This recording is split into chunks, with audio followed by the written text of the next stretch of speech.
Alhamdulillahi Rabbil Alamin. Lahul ni'matu wa lahul fadlu wa lahul thana'ul hasan. Salawatullahil barrir rahim wal malaikatil muqarrabin ala habibina wa syafi'ina wa qurrati a'yunina sayyidina Muhammadin wa ala alihi wa ashabi at-tayyibin at-tahirin. Amma ba'd. Apakah suaranya bisa didengar dengan baik, sempurna suaranya? Oke. Bismillahirrahmanirrahim. Ya maaf, saya lihat yang lain lagi mute, jadi saya nggak mendengar. Baik. Bismillahirrahmanirrahim. Saudara-saudaraku yang berbahagia, Allah Subhanahu wa Ta'ala berfirman, A'udzu billahi minasyaitonir rajim. Bismillahirrahmanirrahim. Al-Imran ayat 85.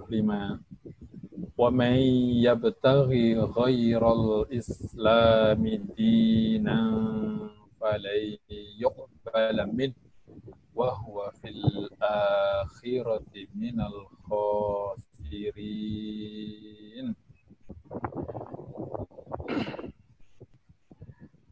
Allah SWT menyebutkan dan ditegaskan. Ini yang lebih tegas daripada melebihi dari inna dina indallal Islam. Wa may yabtaghi ghairal islami dinan, maka siapapun, ya siapapun. Tetapi malaikat tidak sampai di sini karena semua malaikat adalah muslim. Semua malaikat adalah mukmin. Maka ini barang siapa di sini kembalinya kepada adalah jin dan manusia. Maka siapapun kalian, jin dan manusia, maka tidak termasuk hewan di sini. Hewan tidak beragama.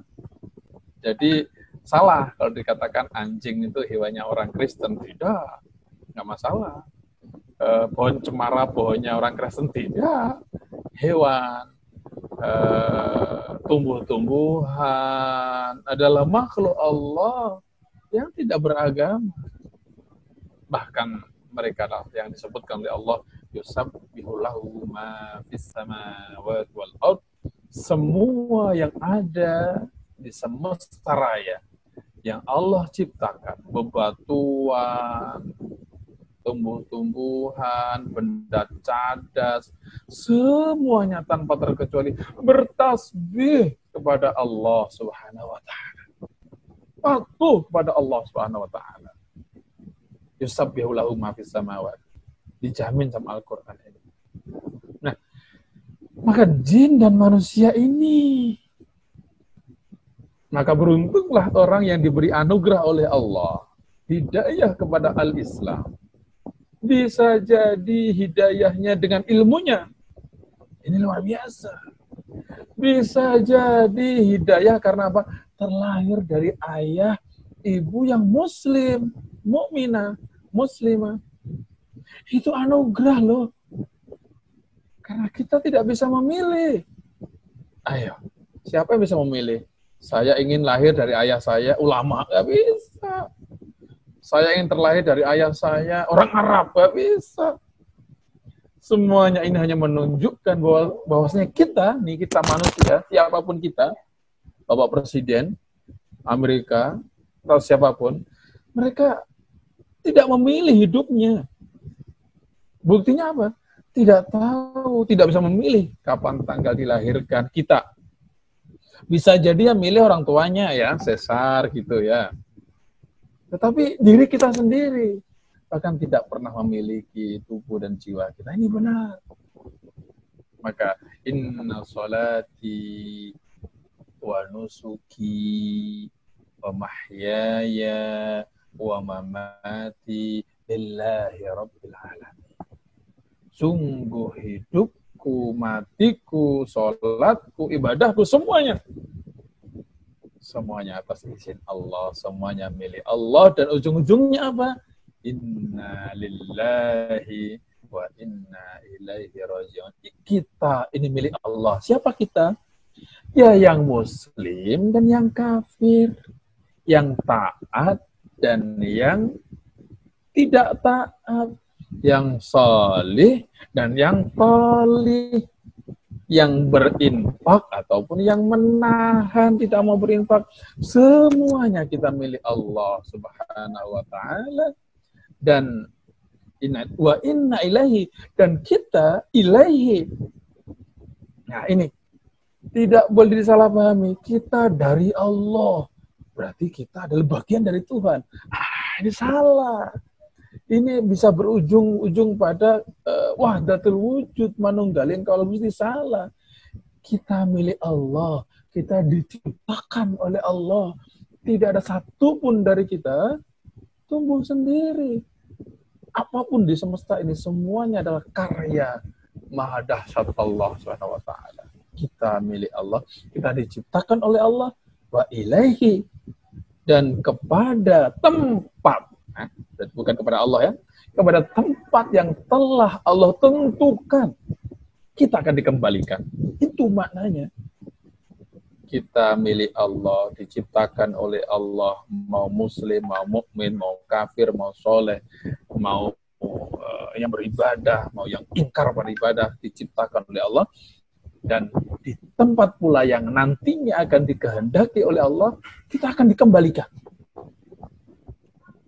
Allah sebutkan orang yang beriman di surganya Allah.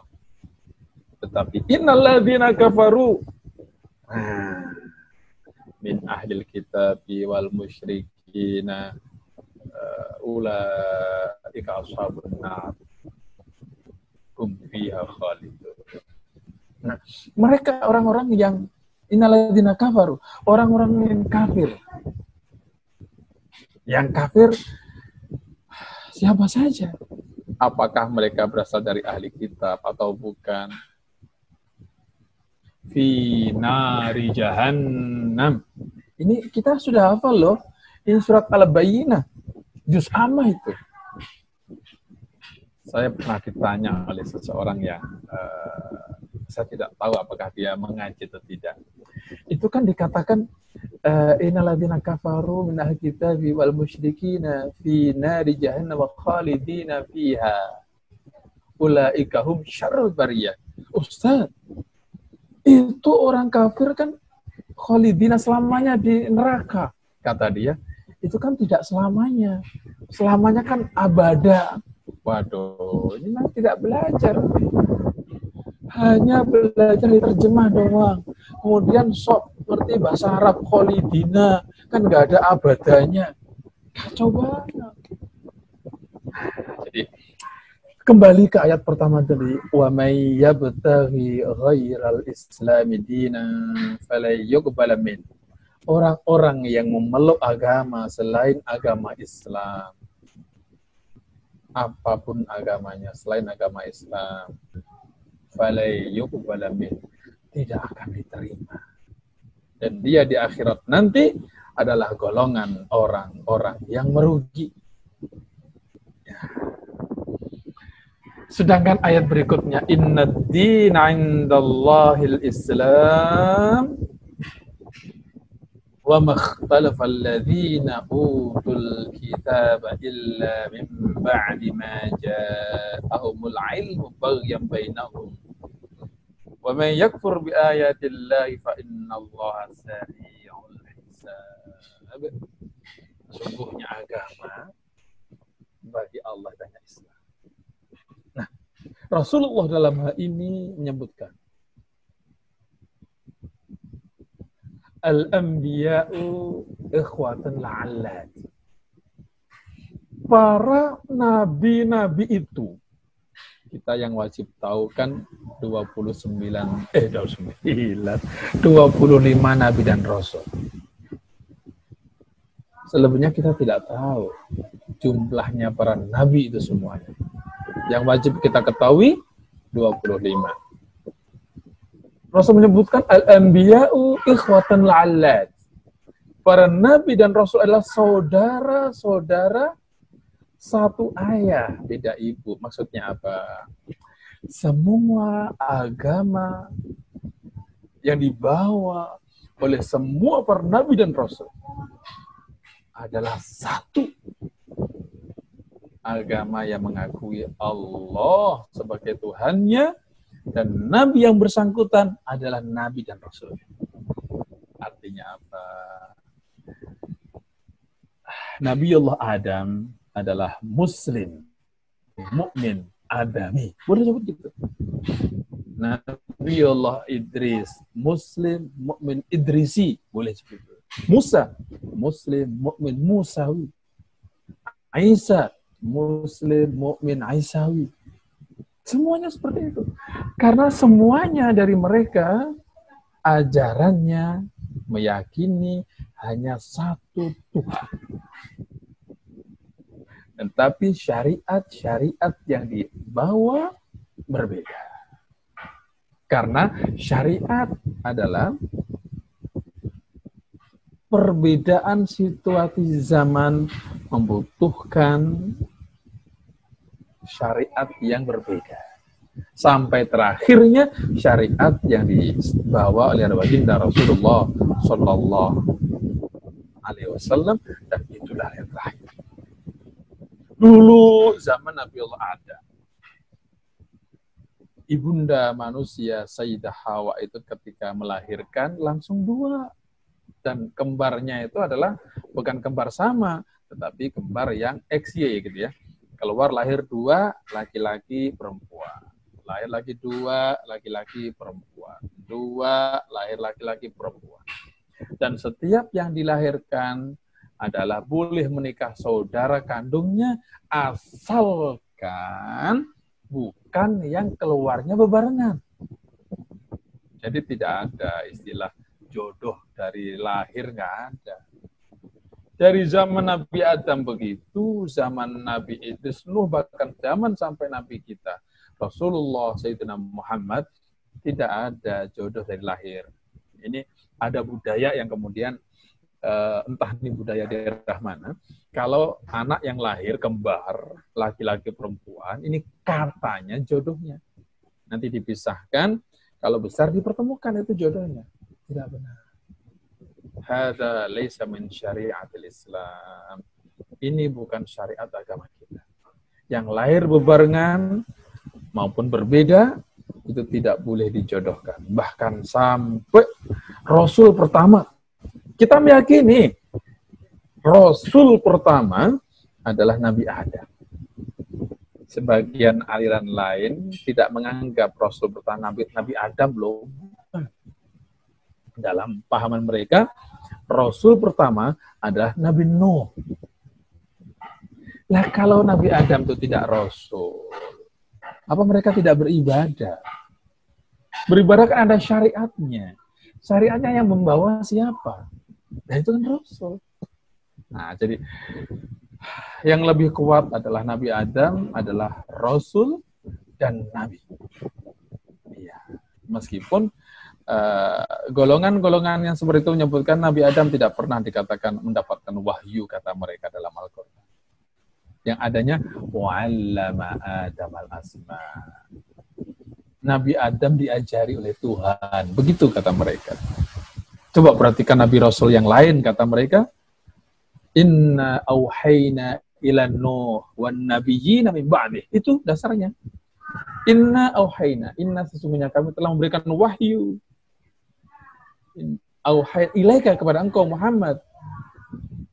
Inna auhayna ilaika. Jadi ada nanti jadi belepotan bacanya saya. Dalam Al-Quran disebutkan seperti itu. Yang mendapatkan wahyu ada Nabi Nuh, Nabi Adam tidak ada kata-kata mendapat wahyu. Tapi kan tidak seperti itu. Ahlus sunnah wal jamaah kita meyakini ketika suatu ketika dalam hadis. Cuman hadisnya ini tidak dalam Rawahul Bukhari, tetapi hadis adalah masyhur. Ketika sahabat bertanya tentang Nabi Adam, ahuwa rasulun mursal? Qala na'am. Apakah Adam adalah nabi yang diutus? Rasul menjawab iya. Jadi Islam adalah agama semua para nabi dan rasul. Kita harus mengenalnya. Jadi mulai saat ini dan seterusnya, kita menghindari untuk mengatakan agama samawi. Kita hindari itu. Agama langit tidak. Agama langit satu. Agama tauhid. Boleh. Agama mono ya, agama satu Tuhan. Seperti itu. Dengan syariat-syariat yang berbeda-beda. Begitu, saudara. Nah, zaman Nabi Adam kita boleh menikah dengan saudara kandung asalkan apa itu bukan sama yang dilahirkannya, begitu. Zaman Nabi yang dulu boleh manusia itu bersujud kepada manusia yang lain. Kalau zaman kita Nabi Muhammad haram, tidak boleh. Meskipun tidak sampai tahapan keluar dari Islam, tidak. Kalau niatnya adalah menghormati, tidak sampai. Nah, ada hadisnya ketika salah satu sahabat berpulang dari menaklukkan di luar Jazirah Arab. Mereka melihat, kemudian dia sahabat ini sujud pada baginda Rasulullah. Rasulullah mengatakan, apa yang kamu lakukan ini? Di sana Rasulullah, di luar sana, di negara-negara luar sana, mereka sujud pada rajanya. Engkau lebih layak dari itu. Oh, la taf'al. Rasulullah menyebutkan, jangan kamu lakukan. Rasul tidak menyebutkan, ini adalah kemusyrikan, ini adalah menyembah kepada bukan. Nah, tapi dengan niat penghormatan ya. Kalau niat menyembah, ya sudah selesai urusan. Itu termasuk kufur perbuatan. Kita kembali. Jadi, kita menghindari mengatakan agama-agama samawi. Agama-agama langit tidak ada. Nabi Musa mengajarkan hanya menyembah kepada Allah. Nabi Ibrahim hanya menyembah mengajarkan Allah. Nabi Isa juga mengajarkan menyembah kepada Allah. Tidak kepada yang lain. Nabi Isa agamanya adalah Muslim Aisawi. Seperti itu. Masyarul muslimin, saudara-saudara yang berbahagia. Oleh karenanya, agama Islam ini sebagaimana yang disampaikan baginda Rasulullah sallallahu alaihi wasallam, buniyal Islam ala khamsin. Syahadati an la ilaha illallah wa anna Muhammadar Rasulullah wa iqamis shalah wa ita'iz zakah wa hajjil baiti man istata'a wa shaum Ramadan. Dikatakan Islam adalah sebagaimana pula ketika Jibril mengajarkan kepada manusia bagaimana Islam itu. Gimana caranya Iblis mengajarkan kepada manusia? Iblis datang kepada Rasulullah. Bajunya rapi, bersih, mukanya itu bersih. Jadi malaikat itu menjelma menjadi manusia. Perhatikan baik-baik ya saudara-saudara itu. Tidak akan pernah menjelma menjadi perempuan. Kalau malaikat menjelma pada makhluknya Allah, selalu menjelma menjadi laki-laki. Dan selalu kebanyakan ya, selamanya ya, rapi. Begitu. Ulama-ulama menyebutkan seperti itu. Sebagaimana dalam hadis sahih yang kedua itu, dalam arba'in yang kedua, datang seorang yang rambutnya hitam, bajunya putih bersih, tidak tampak seperti bepergian jauh. Berarti orang dekat kan, kalau orang jauh kan pasti ada bekas-bekas bepergian, jadi agak kotor gitu ya. Tetapi kok kita nggak ada yang mengenal, kemudian bertanya kepada Rasulullah, ya Rasulullah, ajarkan aku tentang Islam. Ajaran tentang iman. Ya, Islam itu adalah ketika kita, ini yang paling utama ini loh, ketika seseorang meyakini ya, syahadah itu, asyhadu itu, bahasa Arab artinya 3. Asyhadu satu bermakna a'lamu, saya mengetahui. Asyhadu yang kedua bermakna a'taqidu, saya meyakini. Asyhadu yang ketiga, a'tarifu, saya mengaku. Saya mengetahui dengan penglihatan, dengan pendengaran. Saya meyakini hatinya percaya benar. Saya mengakui diwujudkan dengan perbuatan bahwasanya Allah satu-satunya yang berhak disembah. Dan meyakini, mengetahui, meyakini, mengakui Sayyiduna Muhammad bin Abdullah. Muhammad bin Abdullah yang lahir di Mekah, meninggal, dimakamkan di Madinah, adalah manusia pilihan utusan Allah akhir zaman. Selesai. Orang yang sudah seperti itu, muslim, mukmin. Semudah itu.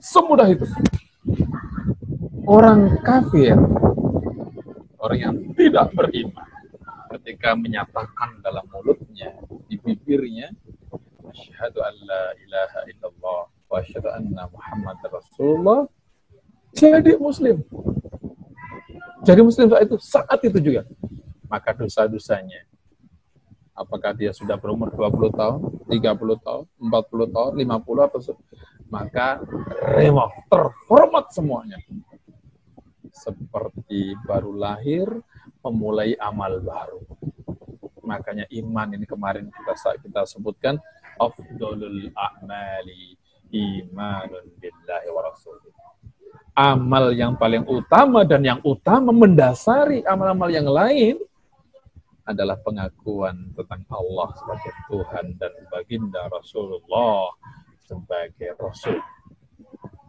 Maka kemudian keluar dari Islam orang yang mengakui, meyakini ada Nabi setelah Nabi Muhammad, mendapatkan wahyu, berarti dia menambahkan. Inilah syahadat mengakui Allah Tuhannya, Muhammad Rasulullah, selesai. Ini paten, sudah nggak ditambah lagi. Yang tambahan itu tambahan yang bertentangan dengan syariat.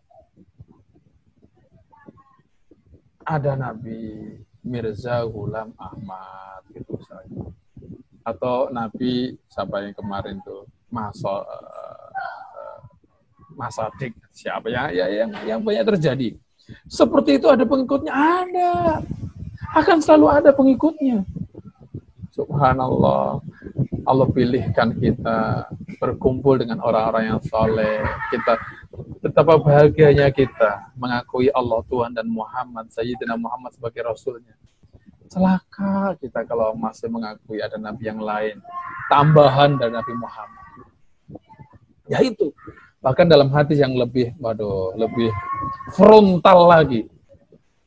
Lebih apa istilahnya ya, lebih garis keras lagi Rasulullah menyebutkan, orang yang menyebutkan la ilaha illallah, Allah sebagai Tuhannya, Nabi Muhammad sebagai Rasulnya, dakhalal jannah, masuk surga. Wa in zana wa in saraq, dia muslim, mukmin, wa in zana wa in saraq, meskipun dia berzina, meskipun dia mencuri. Tapi ini hati-hati, saudaraku, tidak boleh dipahami dengan hanya melihat terjemahnya doang. Berarti Islam melegalkan dong itu pencurian, melegalkan perzinahan. Oh, tidak begitu. Maksudnya adalah meskipun yang mengatakan adalah orang pezina, yang mengatakan adalah koruptor hebat, mengatakan itu kalimat yang benar. Gitu loh maksudnya. Bukan kemudian berzina boleh, mencuri tidak apa-apa, dibenarkan. Berdasarkan hadis wa in zana wa in saraq. Meskipun berzina, meskipun mencuri, dia tetap muslim. Dan akan ada protek nanti di akhirat. Tidak begitu, saudaraku. Tidak begitu.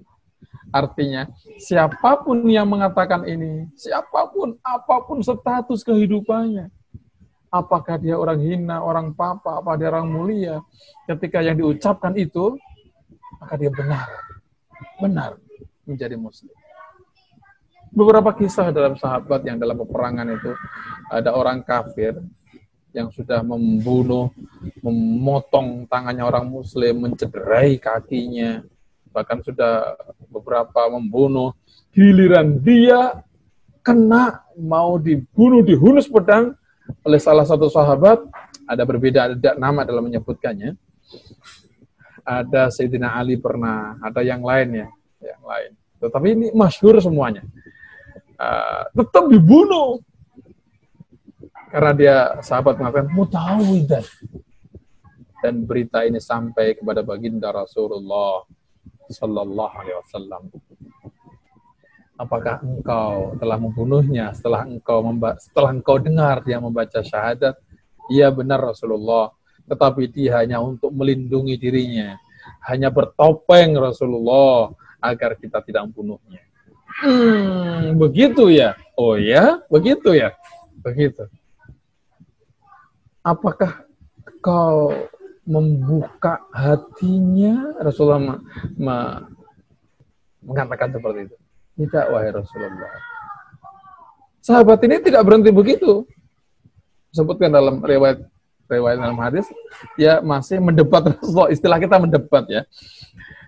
Apakah kalau saya buka hatinya, saya tahu dia mengatakan kalimat tauhid Rasulullah? Sahabat dapat begitu Rasulullah.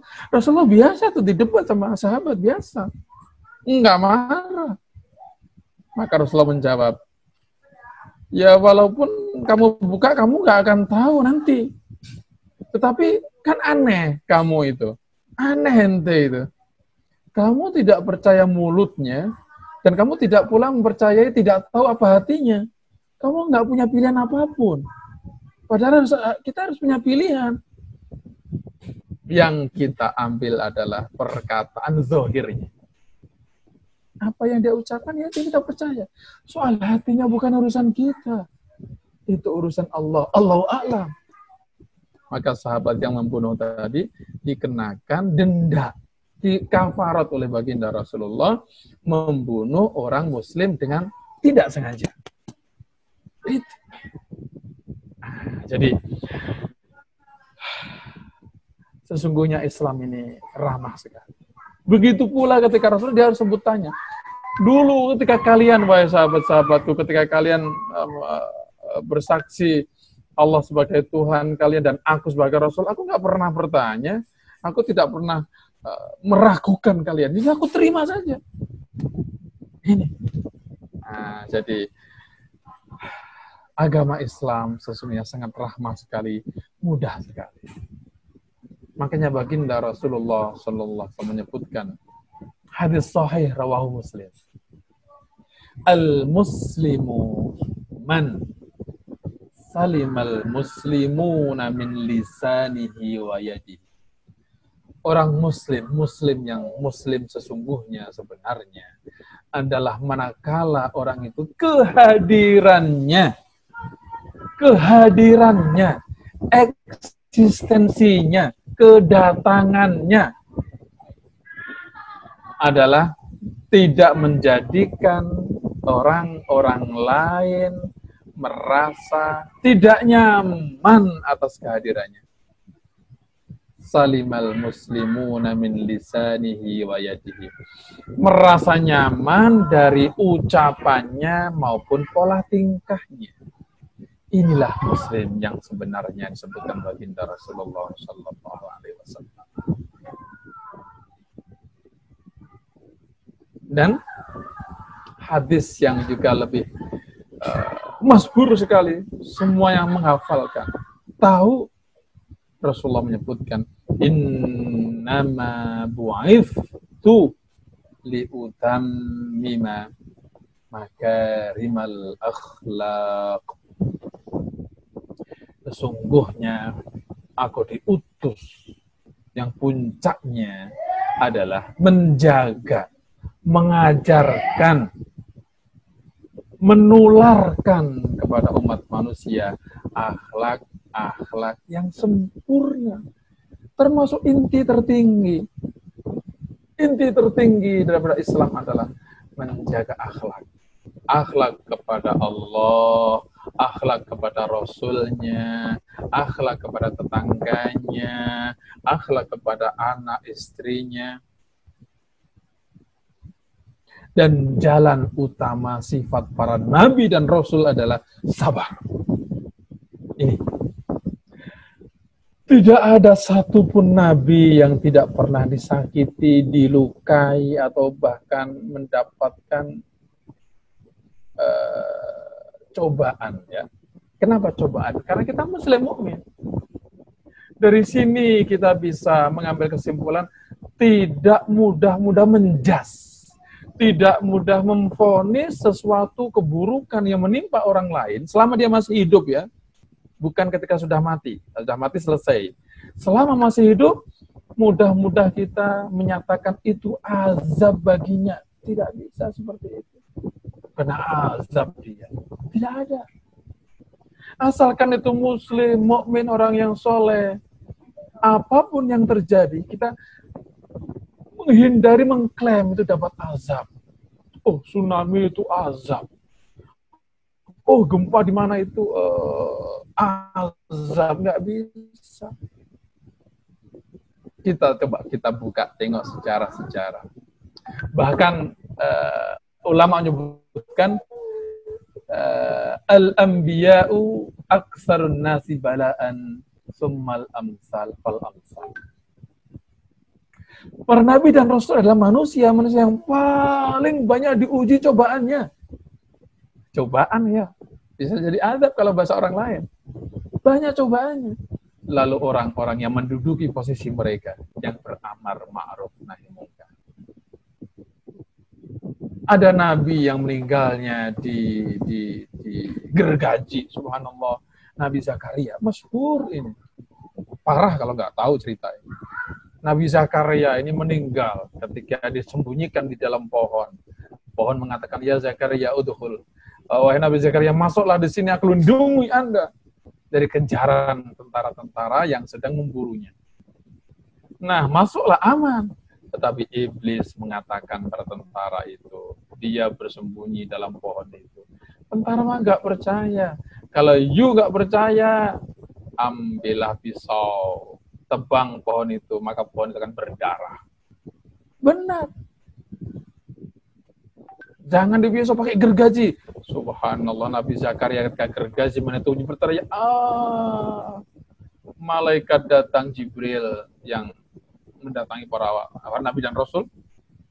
Ya Zakaria, bukannya dinasihatin, ditolong, bukan. Kalau engkau sebutkan lagi kalimat selain Allah, seperti tadi itu, maka engkau akan dicoret dari daftar manusia yang diangkat menjadi nabi dan rasul. Subhanallah. Nabi Zakaria memilih untuk sabar. Setelah itu dia tidak mengatakan apapun. Subhanallah, meninggal dalam keadaan digergaji. Apakah berani kita mengatakan itu azab bagi dia? Tidak, saudara. Saudara kita yang di sana kena gempa, kita tidak boleh menghindari itu azab darinya. Tidak. Kalau dia orang yang beriman, kalau dia orang yang muslim mukmin, dia meninggal tentu lebih baik karena saat itu dia meninggal dalam keadaan beriman. Azab yang justru bahaya yang besar adalah manakala seseorang meyakini keyakinan yang bukan keyakinan Ahlus Sunnah, keyakinan aliran-aliran yang kita nggak jelas bergurunya kepada siapa, meyakini Tuhan punya mata dua, tangan dua, punya kaki, tempat tinggalnya di atas langit, kemudian sesekali menyatu dengan makhluknya. Ini jauh lebih berbahaya daripada penyakit corona. Orang muslim yang kena corona meninggal syahid. Subhanallah. Meninggal orang muslim mukmin yang meninggal dalam keadaan hamil dan meninggal syahid. Mulia bagi Allah. Orang yang meninggal dalam keadaan dalam ujian Allah, mulia bagi Allah. Tetapi orang yang hidup meyakini keyakinan yang menyimpang dari ajaran Ahli Sunnah, meyakini ada nabi setelah Nabi Muhammad, dia hidup merasa muslim, mukmin, tapi dia sesungguhnya telah keluar dari Islam dan tanpa dia sadar. Meyakini akidah yang benar seperti yang disebutkan kemarin adalah sangat-sangat penting. Orang-orang yang akan diselamatkan oleh Allah, orang muslim mukmin ini tidak akan pernah abadi di neraka. Tapi siapa? Mereka yang keyakinannya benar. Ya muslim, ya mukmin, Allah Tuhan. Tapi manakala ada yang menyimpang, melecehkan agama Allah Rasulnya yang diagungkan oleh agama Islam, bisa jadi keluar dari Islam tanpa disadarinya. Ini pentingnya kita harus mengaji apa saja hal-hal yang menyebabkan seorang keluar dari Islam. Muslim, agama Islam. Disebutkan rahmah itu karena apa? Rahmatan lil alamin. Nah, kita bagaimana cara memahami rahmatan lil alamin di sini? Bukan, sebagian orang menganggap rahmat itu agama Islam ini adalah ketika kita datang ke tempat lain, jangan sampai ada yang kelaparan. Tidak seperti itu. Jauh ya, lebih penting, yang lebih utama adalah mengajarkan Islam siapa Tuhannya, mengakui baginda Rasulullah Nabi Muhammad yang sebenarnya. Kalau itu sudah diyakini, seandainya dia meninggal dan keadaan Islam, di akhirat dia bahagia, pasti masuk surga. Setiap pribadi muslim yang akidahnya benar, ada barcode-nya, yang barcode-nya ini jauh lebih tajam, dipahami oleh malaikat penjaga surga, dipahami malaikat penjaga neraka. Ini mereka golongan orang-orang yang nantinya bukan penduduk abadi neraka. Bisa jadi mereka dihukum karena tidak dimaafkan oleh Allah dosanya. Tidak dimaafkan dosanya.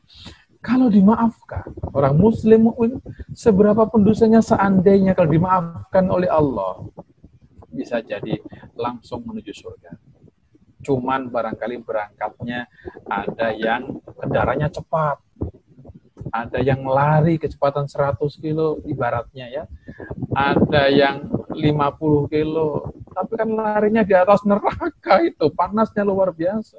Ada kecepatannya 5 km, di bawah truk yang seperti itu sebagai hukumannya. Dia tetap akan sampai di sana, sesuai dengan amal ibadah. Muslim, Islam yang benar adalah Islam yang ramah. Ramah bukan berarti kita tidak boleh tegas, tidak. Tidak. Islam yang ramah adalah tidak mudah menjas orang lain. Orang lain mendapat azab, hanya dia yang benar. Mudah sekali mengkafirkan orang yang lain. Karena apa? Ciri di antara Islam yang benar adalah tidak mudah mengkafirkan orang Muslim. Orang Islam yang melakukan dosa besar tidak akan menjadi kafir dengan perbuatan dosa besar itu. Ini harus dicatat. Seseorang tidak akan keluar dari Islam karena melakukan dosa besar. Dosa besar yang menjadikan seseorang keluar dari Islam adalah dosa-dosa kemusyrikan.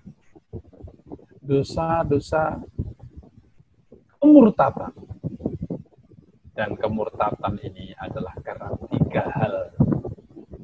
Bisa jadi karena ucapan bibir, jenis perkataan saja. Bisa jadi adalah karena perbuatan. Bisa jadi karena keyakinan. Al-Imam Syafi'i menyebutkan dalam bukunya An-Nabi ala Syarhit Tanbih, beliau dengan tegas menyebutkan, man qala innallaha jalisun fawqal arsh fahuwa kafirun la tasihhu sholatu khalfahu. bukan saya yang mengatakan, dalam buku-bukunya Imam Syafi'i yang namanya Kitab At-Tanbih ala Syarhi An-Nabi, dengan tegas beliau menyebutkan orang yang mengatakan bahwasanya Allah itu adalah sebuah bentuk, sebuah raga yang memiliki tempat, dia sedang duduk di atas singgasana arsyana, maka tidak sah orang sholat di belakang. Saudaraku, meyakini akidah-akidah yang benar, keyakinan yang benar, tidak cukup hanya dengan membaca, saudaraku. Tidak cukup dengan sekali Anda melihat di YouTube, mestinya ditashihkan pada guru-guru kita, ulama-ulama kita. Ulama-ulama yang ilmunya bersambung sanad keilmuannya, gurunya dari gurunya, gurunya dari gurunya, sampai Imam Syafi'i misalkan, gurunya Imam Malik, sampai para sahabat tabi'in, sampai ke baginda Rasulullah. Agama ini bukan melulu sifat logika, meskipun semua ajaran agama kita tidak ada yang tidak masuk akal. Ketika hal yang tidak masuk logika, bukan berarti agamanya yang salah, berarti logikanya yang belum nyampe. Baginda Rasulullah dari dulu sudah melakukan perjalanan yang bisa ditempuh oleh pesawat terbang sekarang. Dulu baginda sudah melakukannya, dan orang belum nyampe otaknya dari zaman ini. Islam pun menyebutkan diantaranya adalah dalam Al-Quran disebutkan Atarol jibala tahsabu jamidata tajri tamurru marra. Engkau wahai Muhammad melihat gunung-gunung itu cadas, benda keras, engkau lihatnya diam terpaku, tetapi sesungguhnya gunung-gunung telah berjalan, bergerak layaknya awan-awan yang bergerak. Itu. Dan kalau Anda rajin kemudian melihat di Google, di internet, itu kan para ilmuwan itu meyakini dulu Indonesia itu, benua Asia itu, Australia, Timor itu satu daratan. Karena kemudian air di kutub mencair, kemudian terjadi banjir yang dahsyat, terbelah. Bahkan dalam pelatihan ESG yang pernah saya ikuti dulu, Bapak Dr. Ari Ginanjar, beliau menyatakan Gunung Jayawijaya yang tertinggi sekarang ini, apakah tertinggi nomor 1 dunia atau nomor 2 ya, beliau menyatakan dulu itu adalah dasar lautan. Subhanallah, semuanya bergerak. Al-Quran menyebutkan gunung cadas, bebatuan yang engkau terlihat diam itu tiada bergerak. Banyak sekali informasi-informasi dalam Al-Quran yang belum kita gali. Yang bahkan, tetapi seorang Muslim tetap meyakini kebenaran keunggulan Islamnya. Orang-orang yang hanya mempelajari dunia dan tertipu oleh keindahan mata gitu ya. Kadang ya banyak sih yang bilang seperti ini. Kalau pergi ke Singapura misalkan, ya Allah, ini negara yang sangat Islami ya. Oh, Islami bagaimana? Oh, itu rapi gitu, bersih gitu. Makanya sesungguhnya ketika dikatakan an-nadzafatu minal iman itu nggak benar. An-nadzafatu minal iman, kebersihan bagian dari iman itu hadisnya nggak benar. Bukan an-nadzafatu. At-tuhuru syatrul iman. Bersuci adalah bagian daripada keimanan. Bersuci dan kebersihan dua hal yang berbeda. Bersuci dua hal dan kebersihan dua hal yang berbeda. Sesuatu yang bersih nih, kita suruh cuci tangan deh di zaman corona, pandemi global saat ini. Yang suruh cuci tangan tiap kali Saya lihat yang termasuk yang korbannya COVID-19 ini justru malah para dokter. Apa mereka tidak pernah cuci tangan? Oh, tidak. Mereka super bersih, mereka mengajarkannya. Mereka yang terkena bahkan lebih banyak, bisa jadi dokternya itu banyak, hampir separuh dari pasiennya. Bahkan justru malah jarang ditemukan para pemulung yang kena COVID-19. Mereka yang nggak tahu kapan mereka cuci tangan. Jadi seorang Muslim tidak akan mengatakan Australia, Singapura, negara-negara yang tampak bersih itu lebih mulia daripada Mekah, Madinah, yang mungkin bisa jadi ya negara-negara yang Muslim itu kan kotor gitu ya. Tidak akan seperti itu. Oke. Dari sisi dunia mereka rapi, tetapi itulah dunianya. Dan mestinya kita bisa melakukan. Tetapi itu sungguh bukan penilaian utama. Allah Subhanahu wa taala sangat ridho, sangat ikhlas disembah hambanya, walaupun hanya di samping kandang sapi, asalkan tempatnya bersih, kotor, tidak ada najisnya. Tidak harus seseorang itu disembah Allah di masjid yang megah, merdu, alasnya itu luar biasa, tidak harus. Allah tetap menerima ibadah walaupun disembah seorang muslim, mukmin di samping kandang, dia ambil tempat bersih, tempat tertentu yang tidak ada najisnya tentunya ya, tidak najis, Allah tetap ikhlas ridho disembah oleh apapun, dimanapun. Bahkan Rasul menyebutkan waju'iliyat liyal ardu masjidah. Rasul menyebutkan Allah jadikan bumi ini sebagai masjid bagiku. Bumi ini sebagai masjid. Dalam makna apa? Masjid coba. Mempelajari bahasa Arab, kita harus tahu kosakata tasrif fa'ala yaqulu sajada yasjudu sajidan. Terkadang orang yang pintar pun masih terpeleset loh ini dalam mentasrif kata-kata bahasa Arab ini. Masjid dari kata sajadah. Nah, ini benar, pasti benar. Masjid adalah tempat bersujud.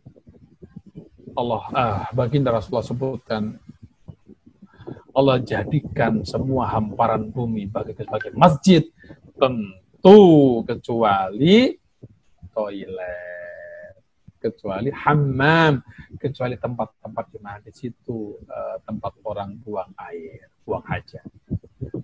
Maka bahkan di sana pun kita tidak boleh mengaji di dalam toilet, tidak boleh tadarus, tidak boleh. Tetapi kalau kita mengambil gayung dalam toilet, ketika mandi kita baca basmalah, tetap boleh. Karena itu adalah kondisi kita berzikir, tidak dianggap sebagai bacaan Al-Quran, tetapi ingat kepada Allah ketika mau memulai mandi. Saya tidak tahu apakah masih cukup kita untuk melanjutkan tausiah lagi atau sudah masuk ke sesi tanya jawab ini, Ustadz Gusti.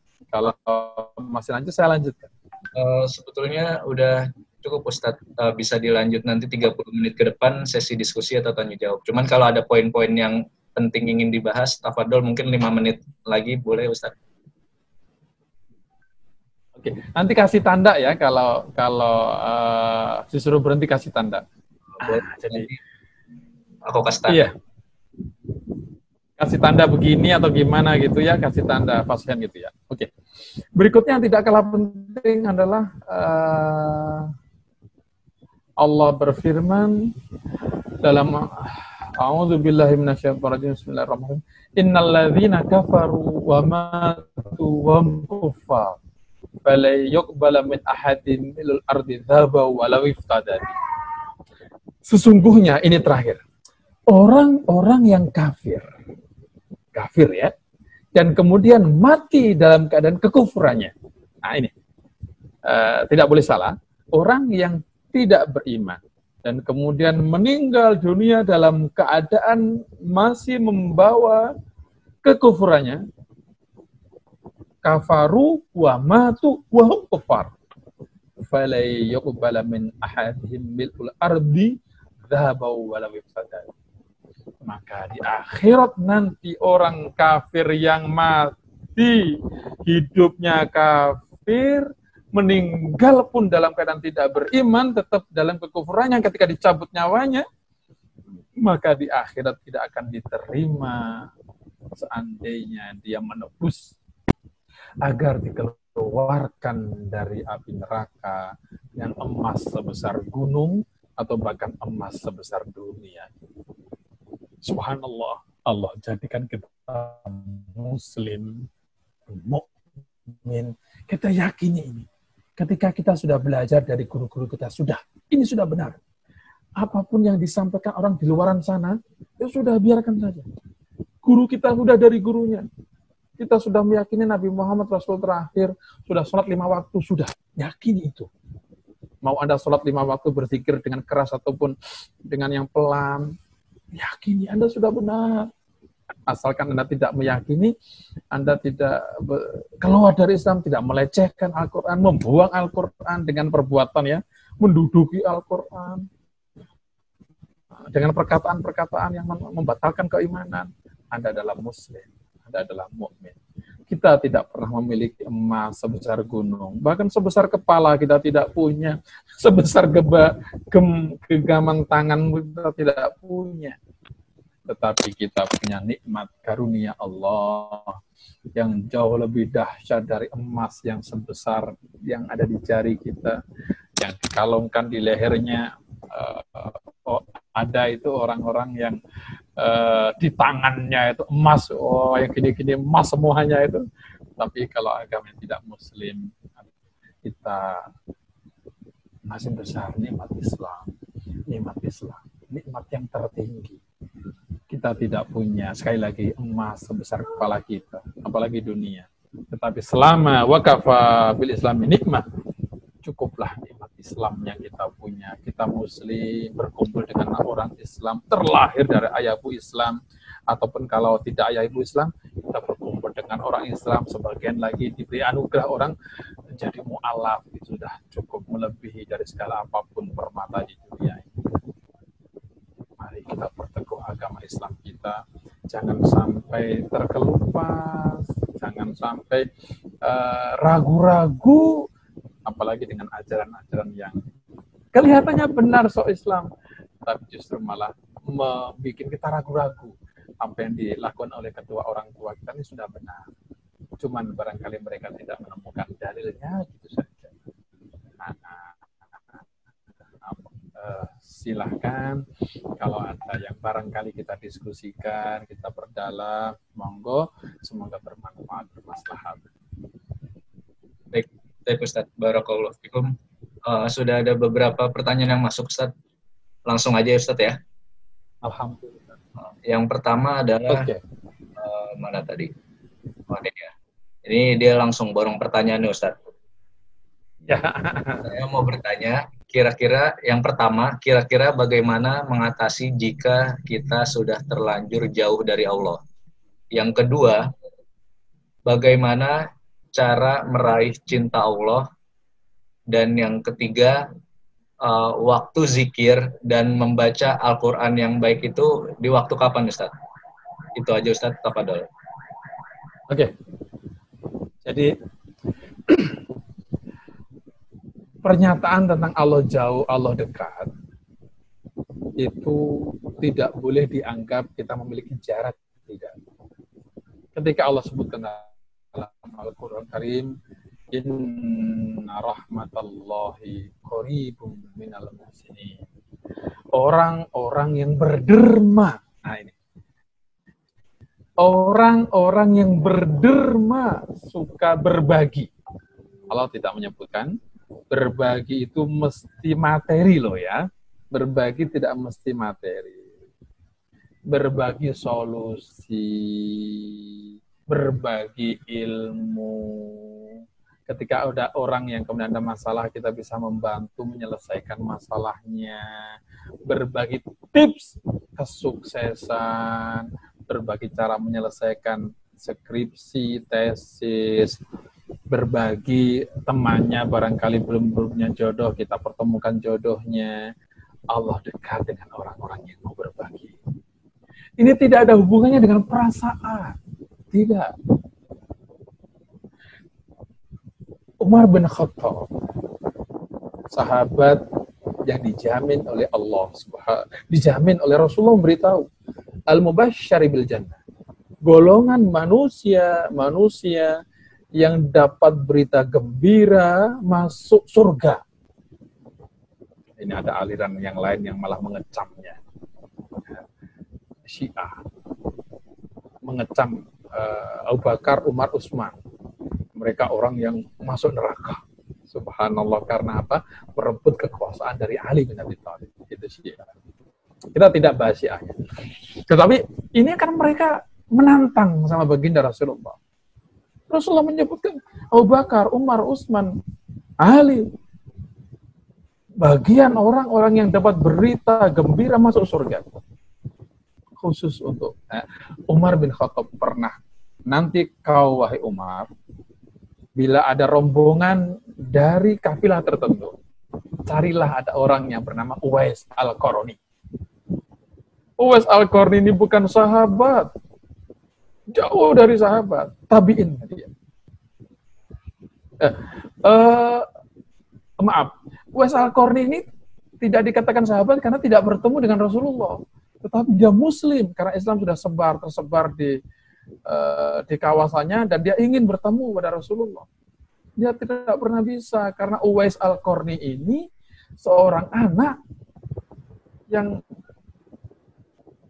ayahnya nggak ada, tinggal ibunya. Ibunya ini tua, sakit. Ini yang menghalangi dia ingin rasanya hati ingin ketemu baginda Rasulullah, ingin bertemu. Suatu ketika minta izin ke ibunya, anak yang berbakti pada orang tuanya. Ibu, saya ingin sesekali bertemu Rasulullah yang mengajarkan kita tentang meyakini untuk menyembah satu Tuhan ini. Nah, kalau kamu pergi, siapa yang merawat saya? Kita nggak ada lagi. Maka Allah sekali, iya deh Bu. Tidak. Diurungkan niatnya. Berbakti pada orang tuanya, mencebokinya, menggendongnya, menyuapinya. Ini Uwais Al-Qarni. Inilah orang yang Umar bin Khattab ini diperintahkan Rasulullah. Suatu saat nanti kamu minta doa kepada orang yang bernama Uwais. Dia ada tandanya nanti di tangannya itu ada semacam putih-putih kayak apa ya? Dikasih tahu tangannya itu semacam kayak bukan panu ya, tapi semacam bawaan lahir gitulah, bawaan lahir ya.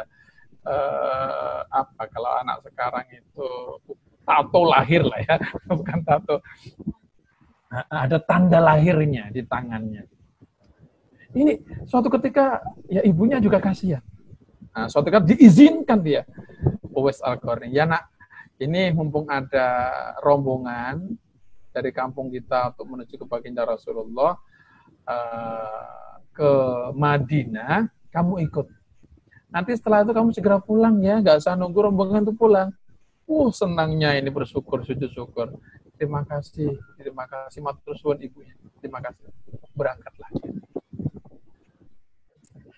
Berangkat sampai ke baginda Rasulullah, sampai ke Madinah, subhanallah, dia tidak memperdulikan lapar dahaganya. Langsung menuju di mana rumahnya baginda Rasulullah. Sampailah dia ke baginda Rasulullah ketika dituju adalah rumahnya Sayyidah Aisyah. Assalamualaikum, saya takut salah menyebutkan asalnya Uwais Al-Qarni ya. Ya, dari luar Jazirah Arab. Saya dari jauh mau bertemu baginda Rasulullah. Saya sudah meyakini Islam. Saya sudah Muslim, ingin benar bertemu baginda Rasulullah. Oh ya Allah, sayangnya Sayyidah Aisyah, Rasulullah sedang tidak ada. Ya Allah, sedihnya. Jauh-jauh jalan kaki loh, itu perjalanan sampai 1 bulan. Rasulullah nggak ada. Dia teringat pesan ibunya, kalau sudah nyampe, bertemu harus segera pulang nak ya. Ya baiklah kalau begitu, tolong sampaikan salam saya, nama saya Uwais. Dari kampung ini, mau bertemu baginda Rasulullah, dan saya tidak bisa lama-lama harus pulang kembali. dengan sedihnya Uwais segera pulang dan tidak bertemu dengan baginda Rasulullah Sallallahu Alaihi Wasallam. Apa yang dia lakukan? Dia tidak pernah haji. Amal ibadahnya ya sebatas yang dia tahu. Sholat 5 waktu. Selebihnya berbakti pada orang tua. Jujur. Inilah yang menghantarkan dia menjadi kekasih Allah, waliullah. Bahkan sampai Umar bin Khattab diperintahkan Nabi, cari. Nanti suatu saat kamu akan pernah ketemu, dan dengan tanda-tanda tertentu, mintalah doa. Dan saat itu ketemu Uwais, dikisahkan, tolong doakan saya. Saya siapa mendoakan Anda, wahai Amirul Mukminin? Maka Umar mengatakan, laula ma wassani Rasulullah wallahi ma, seandainya aku tidak dipesani baginda Rasulullah sallallahu alaihi wasallam, demi Allah aku tidak akan capek-capek mencarimu wahai ayah pengembara gitu ya, wahai Uwais Al-Qarni. Uwais Al-Qarni demi mendengar kalimat Sayyidina Umar menyebutkan demi Allah, seandainya tidak diperintah Rasulullah, dia tidak akan meminta. Maka Uwais pun kemudian berdoa, mendoakan Umar bin Khattab agar digolongkan orang yang husnul khotimah. Subhanallah. Sehabis itu Uwais terus tersembunyi. Dikisahkan suatu ketika orang ini nanti di akhir hayat dia meninggal, dia tetap seperti itu. Ketika meninggal dunia, banyak sekali golongan manusia yang merawatnya, memandikannya, menghantarkannya ke alam kuburnya. Nah, setelah selesai, orang-orang di sekitarnya juga tahu, ini orang mana saja yang ngurusin dia ini. Masyarakat sekitarnya pun kebagian di belakangan. Subhanallah, yang lain itu mengurusi sampai mengkafaninya, menyolatinya. Ada yang mengeruk itu tempat jenazahnya, menyediakan semuanya. Sehabis orang itu pergi-pergi. Nggak ada yang tahu itu orang dari mana saja. Orang-orang luar yang lain, yang para wali-wali Allah diberitahu, mereka datang terlambat. Subhanallah, para malaikat mengkuburkan. Jadi, kita tidak boleh tertipu dengan naluri saya jauh dari Allah, jauh dari Tuhan. Tidak seperti itu, saudara. Kapanpun Anda, ketika kita berzikir kepada Allah, astagfirullah, ya Allah maafkan. Walaupun dengan bahasa kita ya Allah maafkan saya, terima kasih ya Allah, aku bersyukur. Saat itu Anda dekat dengan rahmat Allah. Bukan dekat dengan Allah, bukan. Dekat dengan rahmatnya Allah. Betapa banyak orang yang meskipun dia pendosa, dia diselamatkan oleh Allah dengan izin Allah. Karena Allah itu Ar-Rahman. Yang kita baca itu loh, Bismillahirrahmanirrahim, dengan nama Allah yang pengasih penyayang. Pengasih penyayangnya ini nggak ada syaratnya. Muslim, mukmin nggak ada. Mau beriman, mau tidak beriman, mau soleh, mau tidak soleh, Allah menyayangi, merahmati semuanya. Maka rasa dalam hati jauh dari Allah ini kita hindarkan. Bisa jadi itu bisikan syaitan. Ngapain kamu sholat kamu belum tentu diterima. Salah. Jangan-jangan ngapain kamu capek-capek beribadah, belum tentu husnul khotimah. Kita nggak tahu akhir kehidupan bagaimana. Salah. Ketika kita ditakdirkan oleh Allah saat ini kita berkumpul dengan orang soleh, itu sudah anugerah yang luar biasa. Saat ini ketika kita ditakdirkan mau berinfak, bersedekah, subhanallah, apa sabda baginda tentang sedekah di Ramadan? Afdhal shadaqatan fi Ramadan. Sebaik-baiknya sedekah adalah sedekah yang diberikan di bulan Ramadan. Sedekah bahasa Arab ya. Bahasa kita share. Subhanallah. Jadi hati-hati kata kita share itu. Jangan sampai yang di-share sesuatu yang hoax. Kalau yang Anda share sesuatu yang bermanfaat, sesuatu yang berguna bagi orang lain, sedekah. Cuma sedekah bahasa Arab aja. Bahasa kitanya kan share. Berbagi. Sharing, share informasi. Ada informasi diberikan pada orang lain dan orang lain kemudian mendapatkan manfaat itu, atau Anda menulis sebuah cerita inspiratif di Google di mana ada orang yang membacanya loh. Dan orang itu kemudian tersadarkan, kemudian dia menjadi beriman, bertambah ketaatannya kepada Allah gara-gara tulisan Anda di Google itu. Anda tidak pernah menyangka ini bagian daripada apa? Ilmu yang bermanfaat. Tidak harus menjadi ustaz Anda memiliki ilmu yang bermanfaat. Tidak harus menjadi ulama besar. Anda menjadi orang yang bermanfaat ilmunya.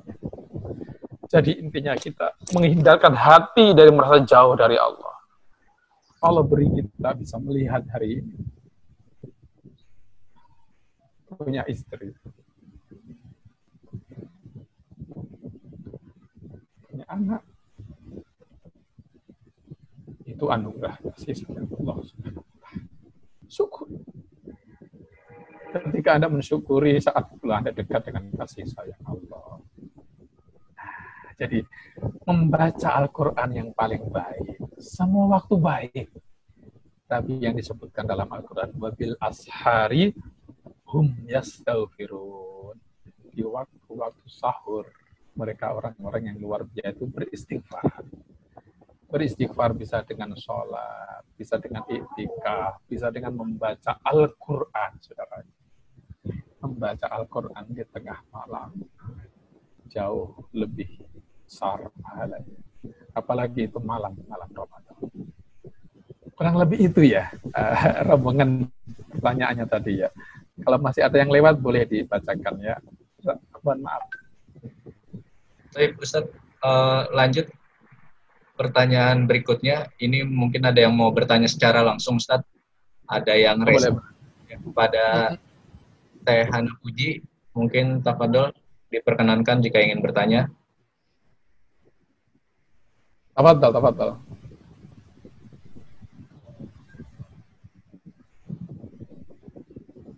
Teh Hana Puji. Oke, silahkan dihidupkan. Barangkali masih mute itu ya. Sudah. Assalamualaikum warahmatullahi wabarakatuh. Waalaikumsalam warahmatullahi wabarakatuh. Tafadholi, Ukhti. Ustadz, tidak ada satu daun pun yang jatuh di muka bumi ini merupakan kehendak Allah. Nah, apakah suatu kemaksiatan juga merupakan kehendak Allah, Ustadz? Itu pertanyaannya, Ustadz. Syukran. Cukup? Sudah cukup? Nah, Ustadz. Oke, baik. Wa ma tasqutu min waraqatin illa ya'lamuha. Itu ayatnya. Dan tidaklah yang jatuh, yang terjadi di alam semesta ini kecuali dikehendaki oleh Allah Subhanahu wa Ta'ala. Ini sangat pelajaran mendasar dari ilmu akidah. Dan dari sinilah maka Islam terpecah gara-gara pemahaman tentang takdir, pemahaman tentang qadar, pemahaman tentang af'alul ibad, pemahaman tentang perlakuan hambanya. Ternyata bukan hanya itu. Dalam ayat yang lain yang bahkan lebih jelas sekali, Allah berfirman, Wallahu dan Allah, khalaqakum, Allah lah yang menciptakan kalian, wa ma ta'malun, dan apa yang kalian kerjakan. Allah yang menciptakan kita, Allah yang menciptakan apa yang kita lakukan. Tetapi ini tidak bisa dijadikan sebagai alasan Allah menciptakan orang mencuri. Karena Allah sebutkan dalam Al-Quran, laha ma kasabat wa 'alaiha ma kasabat. Bagi jiwa-jiwa itu mereka memiliki pilihan untuk melakukan ataupun tidak melakukan. Karena kita tidak tahu takdir Allah. Allah yang menentukan orang-orang masuk surga. Allah menentukan orang-orang para penduduk neraka. Allah menentukan, Allah menghendaki. Dalam tauhid dijelaskan, ada yang dikehendaki oleh Allah tetapi tidak diridhoi. Allah menghendaki Nabi Muhammad pernah kena sihir. Dikehendaki oleh Allah. Tapi Allah tidak ridho itu. Allah menghendaki, ya ini semuanya atas kehendak Allah. Kalau tidak dikehendaki Allah, tidak terjadi. Ini terpatrik dalam hati dan jiwa kita. Tetapi di sini tidak bisa dijadikan alasan orang menjadi berbuat maksiat atas izin, atas kehendak Allah. Nah, seperti itu. Ini sangat rumit, tetapi begitu pengertiannya. Kita tidak boleh meyakini ada satupun hal yang terjadi tanpa izin, tanpa kehendak Allah. Allah kehendaki, Allah izinkan, tetapi tidak diridhoi oleh Allah. Yang tidak diridhoi oleh Allah, Allah masukkan di nerakanya Allah. Yang Allah ridhoi, Allah masukkan di surganya Allah. Layaknya, ini kalau ibaratnya, tapi tidak seperti itu ya. Logika agar kita bisa menerimanya, seorang petani ketika dia menanam padinya, kemudian dia ketika sudah panen diambilnya semuanya, benih-benih yang bagus jadi nasi dia ambil, dan yang tidak bisa ya dia bakar. Tetapi itu kan bukan, ya sangat jauh ya, karena bukan ciptaan dia. Tidak ada sesuatu pun yang terjadi kecuali telah Allah kehendaki. Makanya atau ila as-Sakandari dalam kitab Sahih, dalam Al-Hikam menyebutkan al-ata'u wal man'u ainul ata'. Ketika Anda menerima sesuatu, Anda bersyukur, ya Allah, Allah beri ini. Kita mensyukuri, itu wajar. Karena yang diharapkan, yang dia usahakan, dia kerjakan, berhasil, tercapai goal targetnya, bersyukur kepada Allah. Tetapi ketika Allah menahan untuk tidak memberikan sesuatu, apa yang dikatakan oleh Athaillah As-Sakandari, wal man'u ainul ata'. Ketika Allah menghendaki untuk menahan, untuk tidak memberikan, sesungguhnya itu adalah hakikat juga pemberian Allah. Akan diberikan pada saat. Beruntung Allah menjadikan kita orang yang beriman. Bisa jadi ada saudara-saudara yang lain kita, jangankan beriman, dekat dengan majelis saja, tidak bisa. Dinasihati juga tidak bisa. Buktinya pula apa? Ada manusia yang menolong agama ini. Dicintai oleh paling utamanya manusia. Membela baginda Rasulullah. Subhanallah. Abu Thalib sangat membela Islam ketika di Mekah. Tidak ada yang berani mencederai Rasulullah ketika di Mekah sebelum hijrah. Karena Abu Thalib masih ada. Rasul pun mendoakan, ya Allah semoga paman ini, orang ini masuk Islam. Tapi tidak. Allah tidak kehendaki Abu Thalib masuk Islam. Bahkan di saat-saat akhir hayatnya ini, Rasulullah bahkan sampai memberikan isyarat. Di saat-saat naas ketika menjelang ajalnya, para pemuka-pemuka Arab ini kan mereka menghargai, ya seperti itu, mereka fair gitu kan. Menjelang ajalnya kita lihat nih, jangan sampai dia nanti diajari Muhammad ini gitu. Ditungguin di sebelah kiri para pemuka-pemuka, pembesar Quraisy yang para kafir itu, di sebelah kanan baginda Rasulullah. Di saat seperti itu Abu Thalib tengok kiri, para teman-temannya kafir, tengok kanan baginda Rasulullah. Rasulullah sampai, ya Ammi, wahai pamanku, cukup untukmu isyarah saja, tunjukkan isyarah atau kedipkan mata Anda bahwasanya engkau mengakui Allah Tuhan. Aku akan bersaksi untukmu, engkau mengakui sebagai muslim. Cukup dengan, Rasulullah nggak pernah seperti itu loh dilakukan. Dengan isyarah doang. Cukup sebagai tanda engkau mengakui aku Rasul. Ya tengok kiri. Atau dengan tanganmu menunjukkan gitu. Dia tidak mau lakukan itu. Tengok Rasulullah sampai tengok yang terakhir. Melihat orang kafir, tengok kiri, lihat orang kafir. Meninggal dalam tanpa sedikit pun dia mengakui kerasulan Nabi Muhammad. Padahal apa? Dia pembela Islam, pembela Rasulullah, dicintai Rasulullah, mencintai Rasulullah, luar biasa. Keislaman seseorang atas izin Allah, kekufuran Allah atas izin Allah, atas kehendak Allah, semuanya atas kehendak Allah. Tapi tidak ada alasan di sana. Allah tidak menyiksa orang-orang yang tidak beriman.